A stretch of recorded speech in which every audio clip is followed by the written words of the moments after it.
Alhamdulillahirrahmanirrahim, pemirsa terima kasih masih bersama kami dalam Damai Indonesiaku yang dipersembahkan oleh Sarung Wadimor, tentu sarung kita. Di segmen 1 tadi pemirsa, Abi Pantun telah menyampaikan bagaimana sesungguhnya definisi dari toksik itu sendiri, kemudian bahaya dan juga solusinya seperti apa. Nah di segmen kedua ini pemirsa, guru kita Syekh Fikri Thorik akan menceritakan secara sirah bagaimana kisah zaman Nabi terlebih dahulu, apakah ada sesungguhnya lingkungan atau sifat toksik ini, lalu bagaimana menurut Al-Quran dan hadis ketika kita menghadapi lingkungan dan sifat toksik ini. Langsung saja kita simak Syekh Fikri Thorik. Fadhal Syekh. Assalamualaikum warahmatullahi wabarakatuh.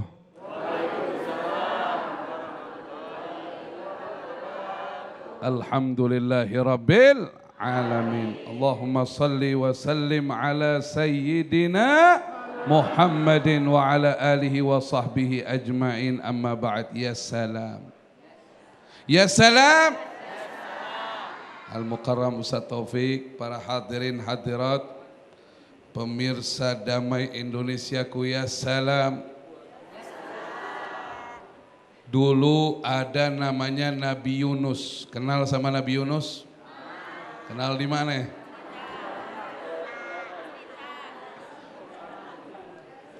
Nabi Yunus alaihi salatu wassalam diutus oleh Allah kepada penduduk yang namanya penduduk Nainawa. Umatnya kurang lebih 100.000 orang. Mereka berbuat kesyirikan kepada Allah, berbuat kezaliman sesama mereka. Nabi Yunus mengajak mereka, sembah Allah yang satu, tinggalkan maksiat, nggak nurut. Hingga datang peringatan terakhir dari Allah Subhanahu wa ta'ala. Allah perintahkan kepada Nabi Yunus alaihi salatu wassalam, wahai Yunus, sampaikan kepada umatmu, waktunya 3 hari. Waktunya berapa? 3 poe. Tidak nambah, tidak kurang. Kalau dalam waktu 3 hari penduduk Nainawa tidak bertaubat kepada Allah, akan datang azab. Akan datang azab, wa iyadzubillah. Disampaikan sama Nabi Yunus, hai penduduk Nainawa, ini sudah ada ancaman terakhir dari Allah. Kalau dalam waktu 3 hari kalian tidak taubat kepada Allah, akan datang azab. Itu penduduk Nainawa tidak takut sama sekali. Mereka menutup telinga mereka, bahkan sebagian dari mereka mengatakan, keluar aja kamu kalau takut azab. Katanya begitu. Ya salam. Bilang ya salam. Ojo turu. Subhanallah. Karena penduduk Nainawa tidak mendengarkan, tidak mentaati ancaman tersebut, inisiatif seorang Nabi Yunus keluar dari Nainawa karena ingin menyelamatkan diri. Difirmankan oleh Allah, وَذَا النُّونِ إِذْ ذَهَبَ مُغَاضِبًا فَظَنَّ أَن لَّن نَّقْدِرَ عَلَيْهِ فَنَادَى فِي الظُّلُمَاتِ أَن لَّا إِلَٰهَ إِلَّا أَنتَ سُبْحَانَكَ إِنِّي كُنتُ مِنَ الظَّالِمِينَ فَاسْتَجَبْنَا لَهُ وَنَجَّيْنَاهُ مِنَ الْغَمِّ وَكَذَلِكَ نُنْجِي الْمُؤْمِنِينَ. Ya salam. Pokoknya kita ya salam aja. Ntar ditanya apa isi ceramahnya? Nabi Yunus. Kisah Nabi Yunus keluar dari kaumnya ketika dalam keadaan marah.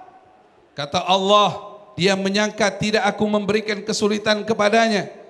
Akhirnya kan singkat kisah, waktu keluar naik di kapal, ada ombak besar diundi, Nabi Yunus harus diceburkan ke laut, ditelan sama ikan besar, al-hut, ikan besar.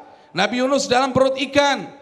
Kemudian disitulah beliau bertasbih, la ilaha illa anta subhanak inni kuntu minaz zalimin. Tidak ada Tuhan selainmu, Maha suci engkau, sesungguhnya aku zalim ya Allah. Akhirnya Allah keluarkan dia dari perut ikan, Allah kabulkan doanya.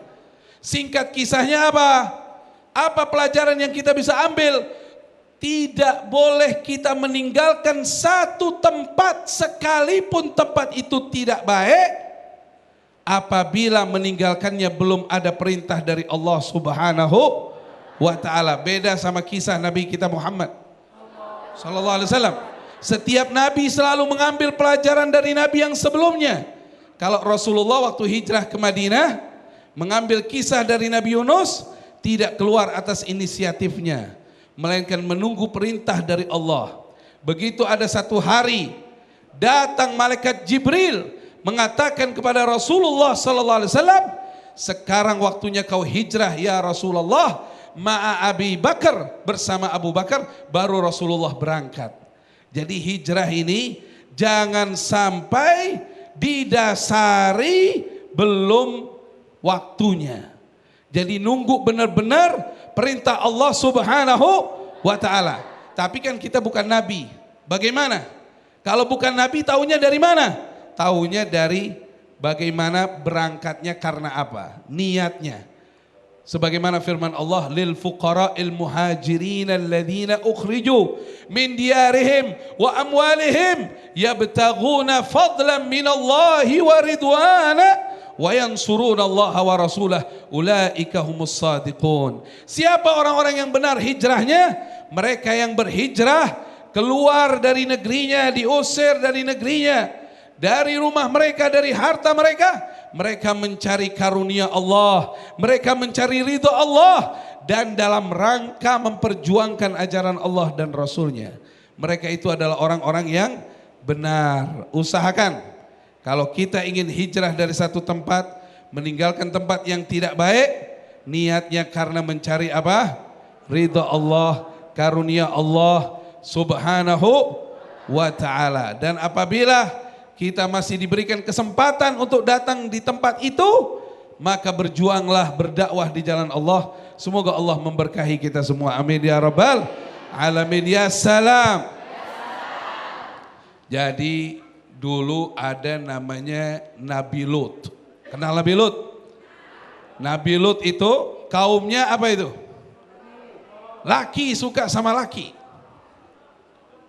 Na'udzubillahi min zalik. Itu pada saat itu Allah perintahkan. Datang malaikat diutus. Fa asri bi ahlika bi qit'im minal lail. Maka sekarang berangkatlah kamu membawa keluargamu di malam terakhir. Maka waktu itu berangkatlah Nabi Lut dan keluarganya serta kaumnya keluar dari penduduk kaum Sadum namanya. Namanya kaum Sadum. Kenapa? Karena azab sudah mau datang. Begitu datang waktu subuh, datang azab. Tapi Nabi Lut dan kaumnya telah diselamatkan oleh Allah Subhanahu wa ta'ala. Insya Allah mudah-mudahan Allah Subhanahu wa ta'ala menjadikan kita orang-orang yang selalu mencari kebenaran, bertempat di tempat yang benar. Ini doanya nih, Rabbi adkhilni mudkhala sidqin wa akhrijni mukhraja sidqin waj'alni min ladunka sultanan nasira. Ya salam.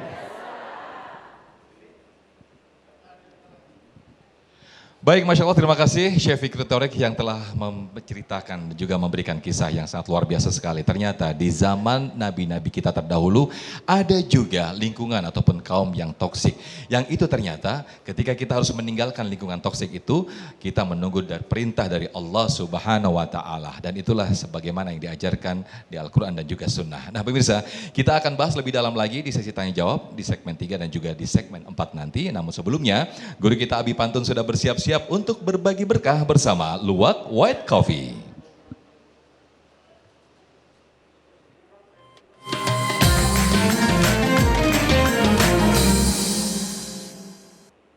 Pakai topi saat di Mekah.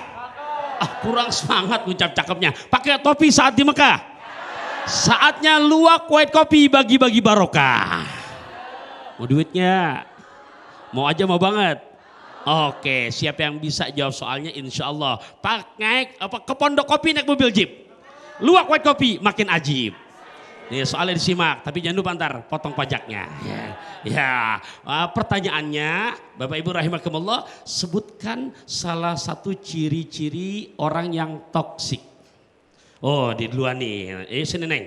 Nah, sini. Oke. Ibu kalah cepet nih angkat tangannya. Siapa yang namanya Neng? Kusnul Pak Ustaz. Siapa? Kusnul. Oh, apa namanya? Udah siap ya? Apa jawabannya? Suka berbohong. Oh, suka berbohong. Tuh, salah satu ciri. Benar apa enggak? Alhamdulillah, naga bonar minum teh hangat. Jawabannya benar banget. Ya, kan ada benar tuh hadiahnya tuh. Oh, nolnya banyak banget tuh. Iya, belum disuruh megang udah megang baik tuh dia. Iya, ya, jangan lupa potong pajaknya ya. Semoga barokah. Bapak Ibu rahimakumullah, jangan kemana-mana ya. Enak gak ngaji di nama ini Seku? Enak aja, enak banget. Oke, saya mantun lagi deh. Ya Allah ya Rabbi, ke Pondok Kopi naik mobil jeep. Luwak White Coffee makin ajib. Naik ke atap ngemil duku. Jangan kemana-mana, tetap di Damai Indonesiaku. Ya salam.